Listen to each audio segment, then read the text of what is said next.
Hey y'all, welcome to the Pathfinder Project Ministries. I want to say thank you for tuning in to another Friday episode. This here's going to be episode number 3. And so this week, episode 3, we're going to call this The Fractured Family. So if you think about it, everybody has some type of family separation. Um, whether it's with your son or your daughter or grandparents, brothers, sisters. There's I feel like that every family has some type of estrangement, I guess you could say. But the Bible is no stranger to like what I would call family dysfunction. The Bible talks about it all throughout with in different situations. But so let's start out like this: the family in the Bible, the family is like the foundation unit of society. Um, God established the family as the primary context for human relationships, and spiritual development. It's the family is depicted in the Bible. It's the larger community of faith. It reflects God's relationship with His people. But the family structure is designed to be nurturing. It's designed to instruct. And as a parent, it's your duty, your position um, to like your children. It's your duty to train your children. If you look at Proverbs and 22, go down to verse 6, it says, train up a child in the way he should go, and when he is old, he will not depart from it. Um, so as parents, that's our duty. Our duty is to teach our children about the Bible. Like for me, for example, growing up, I spent a lot of time in church. I spent a lot of time at vacation Bible school. Um, heard the word a lot, but still was able to find my way out of that, but then find my way back. And I will accredit that to the fact that I was raised up right. I was taught the Bible. I was taught about, what a person should and shouldn't be doing in the Bible. Um, parents, parents have a responsibility. You have a responsibility to give your children like it's spiritual training. Many parents they feel like they're unqualified, to teach their children about God or teach God's word, and a lot of times they'll depend on Sunday school, youth groups, or youth sermons, or they'll depend on those to train their kids. And none of that's bad. None, absolutely none of that is bad. And while those they rely on those things,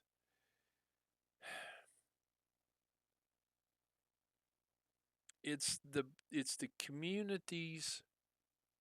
We have to be putting our children into good communities to learn these things if we feel like we are inept to do it. But the thing about it is, even if you send your child to Sunday school every day, you send your child to church every week, and the pastor and youth leaders, they're going to be living by a certain example. And so your children's going to be watching that, right? But even though they have that example in front of your children, the exposure to those people is not a daily occurrence. Your children ain't living with them. They're not sitting and having dinner with them. They're not, spending their afternoons, doing homework with them. They see you every day. They're with you when they go to the grocery store. They're with you when you go to Walmart or whatever. When you go on vacations. So your children, they're learning how to live out faith as the Bible teaches it, not just on Sunday, but by how you as a parent live in front of them. And also how you treat your children. If you look in Ephesians 6, go to verse 1, it says, "Children, obey your parents because you belong to the Lord, for this is the right thing to do. Honor your father and mother. This is the first commandment with a promise." Verse 3, "If you honor your father and mother, things will go well for you and you will have a long life on earth." And verse 4, it says, "Fathers, do not provoke your children to anger by the way you treat them. Rather, bring them up with the discipline and the instruction that comes from the Lord."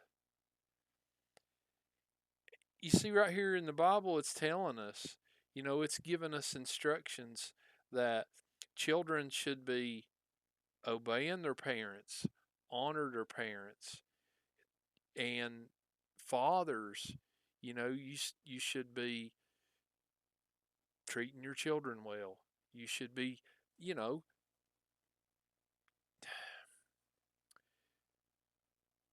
show them kindness.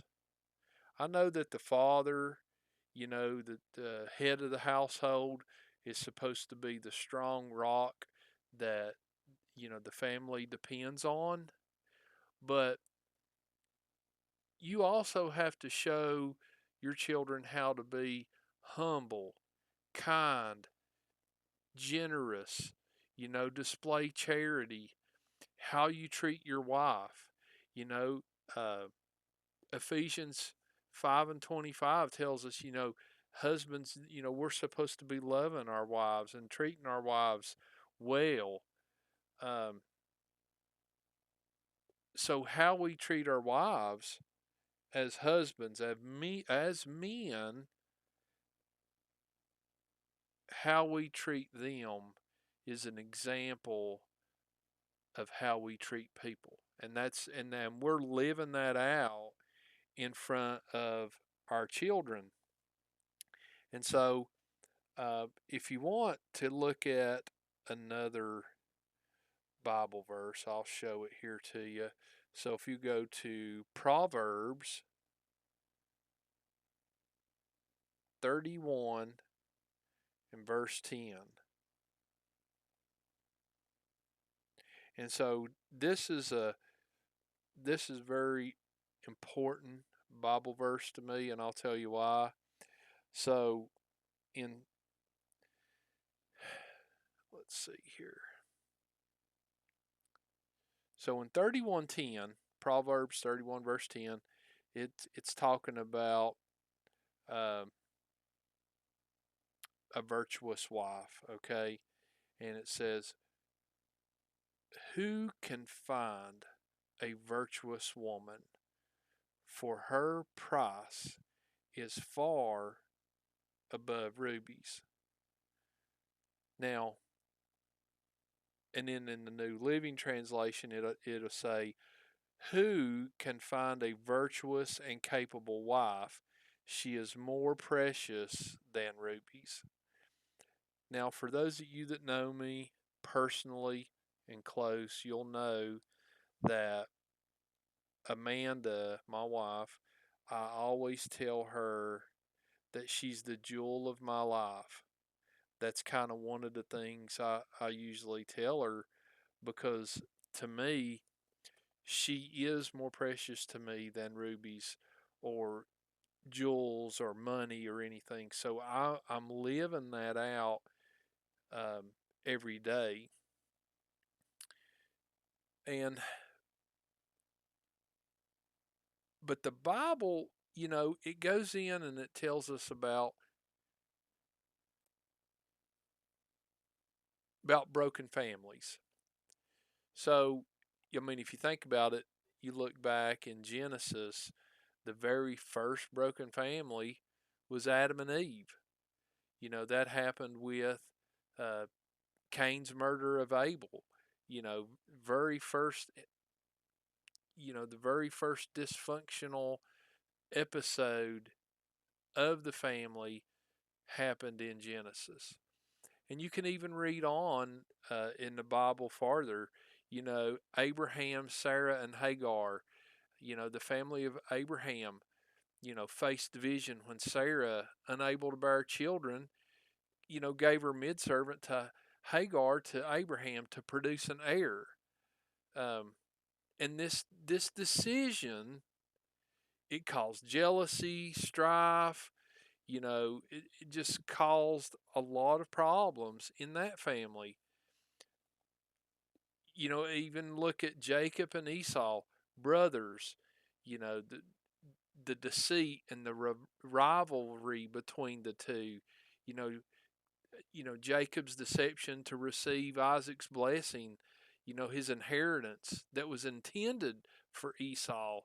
That created this long standing adversity between the two brothers.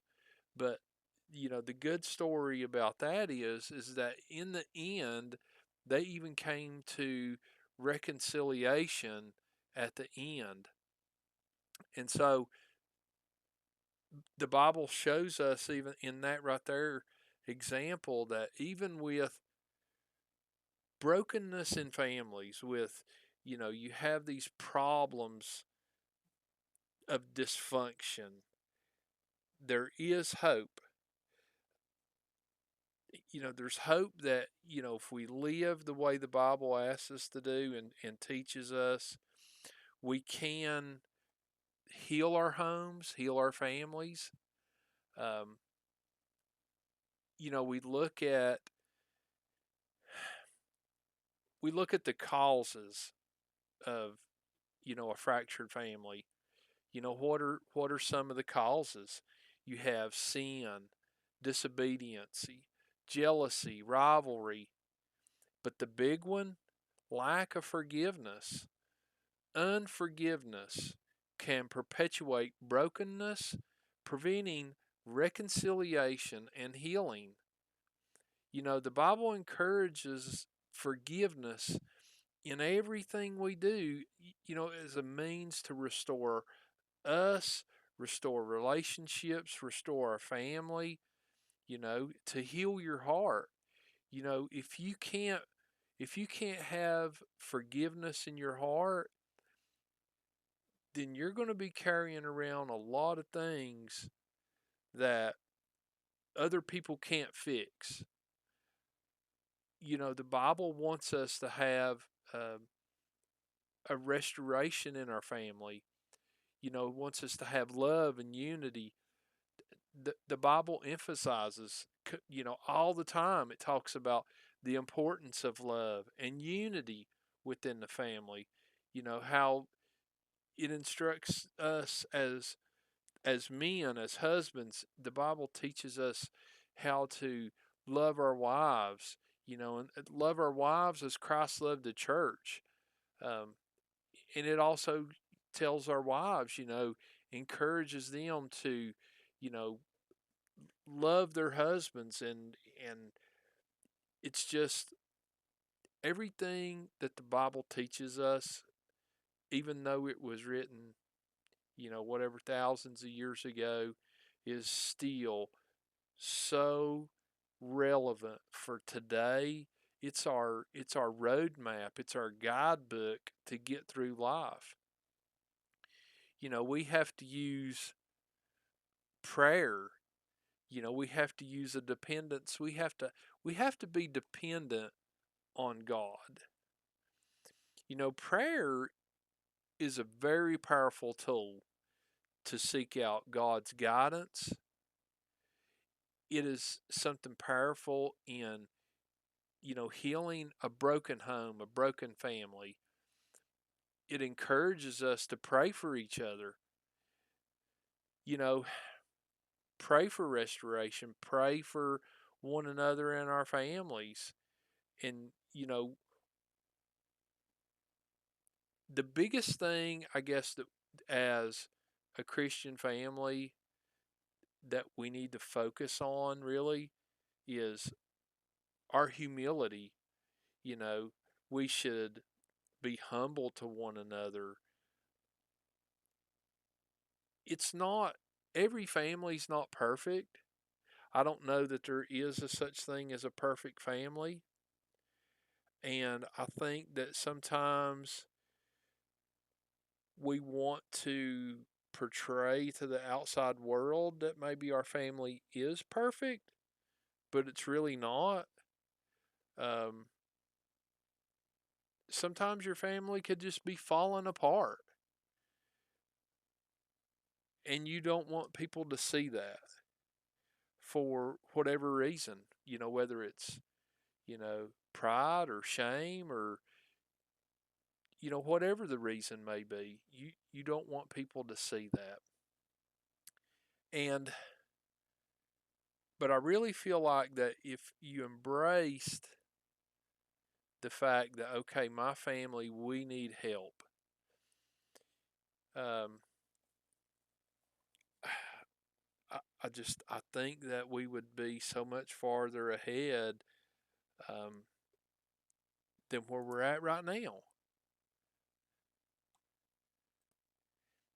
If you'll look at Psalms 55 and 22, it says, "Cast thy burden upon the Lord, and he shall sustain thee.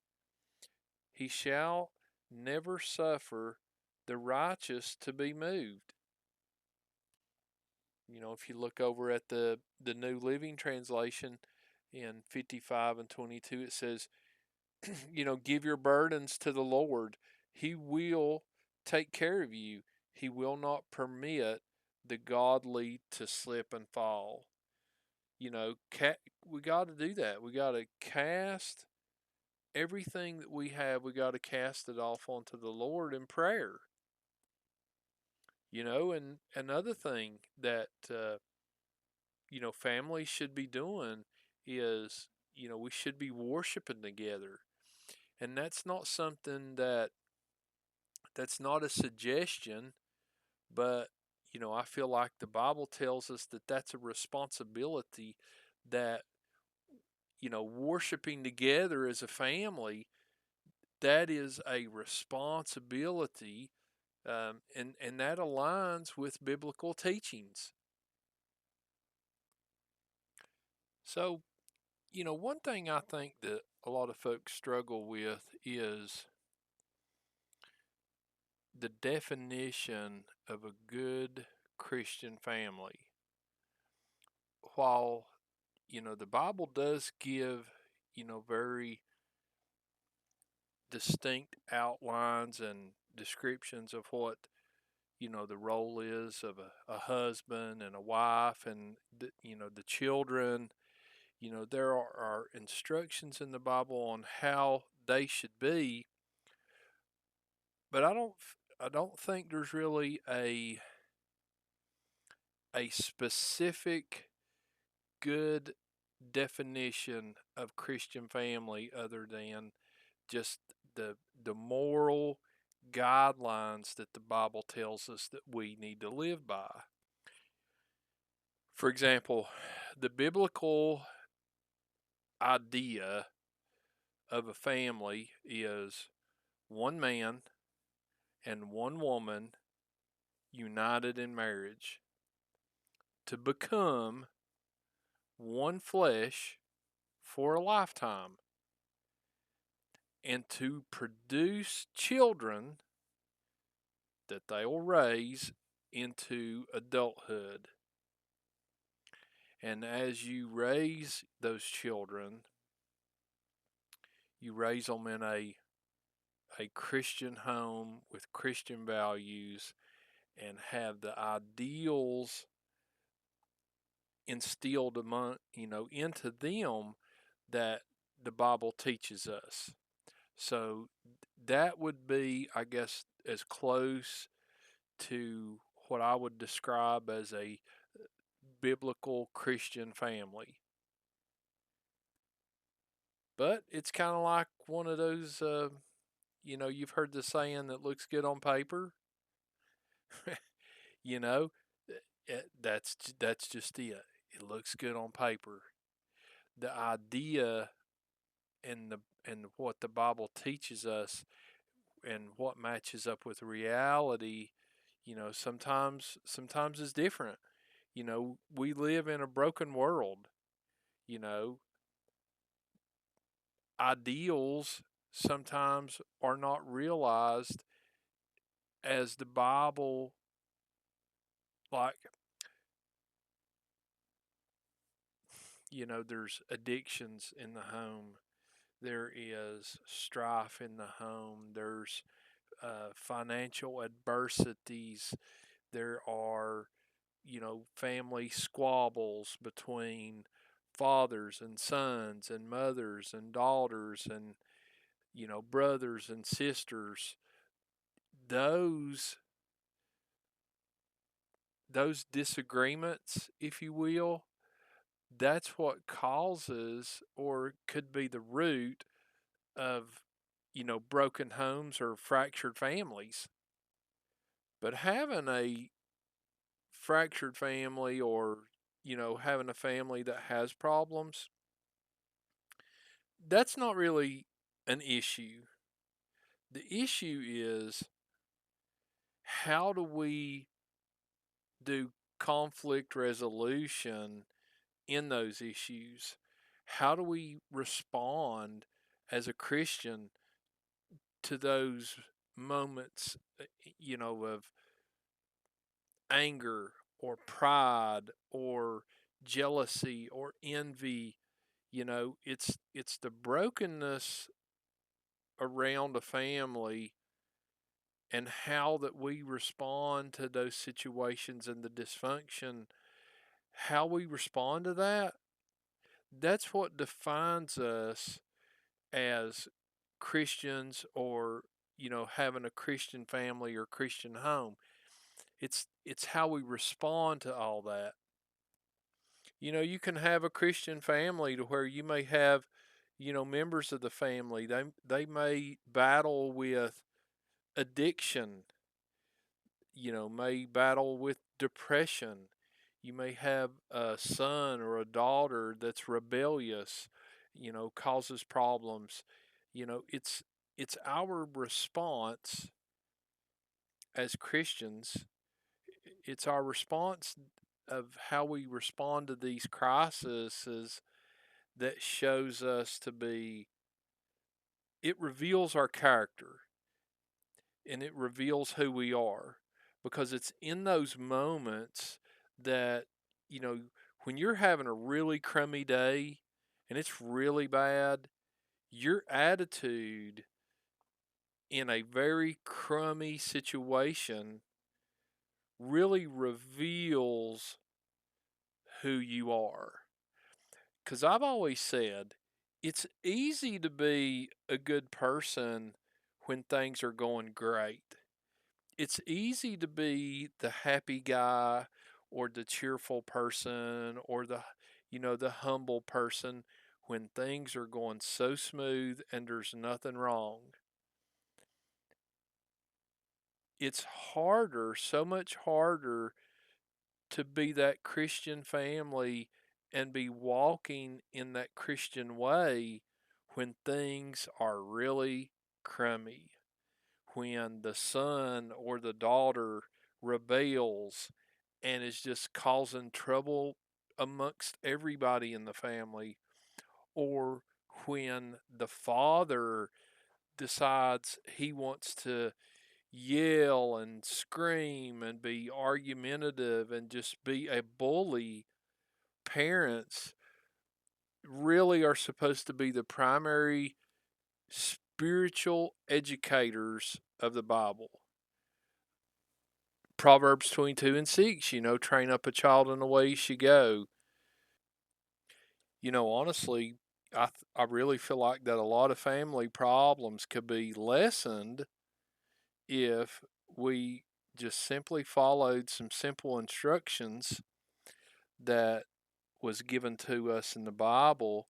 If you want to look in Philippians chapter 2, and it starts out in verse 1, it says, "Is there any encouragement from belonging to Christ? Any comfort from his love? Any fellowship together in the Spirit? Are your hearts tender and compassionate? Then make me truly happy by agreeing wholeheartedly with each other, loving one another, and working together with one mind and purpose." I mean, that's the New Living Translation, but in the King James Version, it says, fulfill, in verse 2, it says, "Fulfill ye my joy, that ye be like minded, having the same love, being of one accord, of one mind." And back in the New Living Translation, in verse 3, says, "Don't be selfish. Don't try to impress others. Be humble, thinking of others as better than yourselves. Don't look out only for your own interest, but take an interest in others also." That should be in the home, it should be in the church, it should be in every part of our lives. What are we doing in the church? What are we doing in our church family? Just like our home families can be broken, we can bring that dysfunction if we're not careful. We bring that dysfunction into our church family, and it can kind of spread in the congregation. And so that's why I say, like in Philippians 2, don't be selfish. Don't try to impress others. Be humble, thinking of others as better than yourselves. One thing that I've said for a long, long time is, do not be the stumbling block for somebody else at the end of a pointed finger. I have said that and said that and said that. So let's just try to be better Christians. Let's just try to be better parents. Let's try to be better brothers, better sisters, you know, a better son, a better daughter, and think of think of how Christ would want us to treat our family, and just constantly keep that in mind. So, I'm going to stop there. I may try to pick this back up next week, and we'll kind of continue on a little bit more about, the family dynamic, and, things that we can do to, things that we can do for spiritual reconciliation. not only within ourselves, but spiritual reconciliation with family members. Let's talk about reconciliation next week. And so this week we've kind of laid it out there of, okay, well, these are the problems we have, and these are the struggles that we're going to go through. So let's get into next week about how we can heal the family. So, as I've titled this week's episode, The Fractured Family, let's get into episode 4 next week. Let's get into healing the family and how the Bible gives us scripture, gives us instruction on what we can do to heal our families and heal our hearts and heal our churches, you know? So let's get into that next week. I do appreciate y'all taking the time to listen to me, and um, look us up on Facebook, uh, Pathfinder Project Ministries. I'm going to keep doing the live feeds here. I'm going to send them out on Facebook, and I've also got we're going to start putting it out every week on the YouTube channel. So just want to say thanks for listening. Hope you all have a fabulous weekend, and God bless everyone. See you later.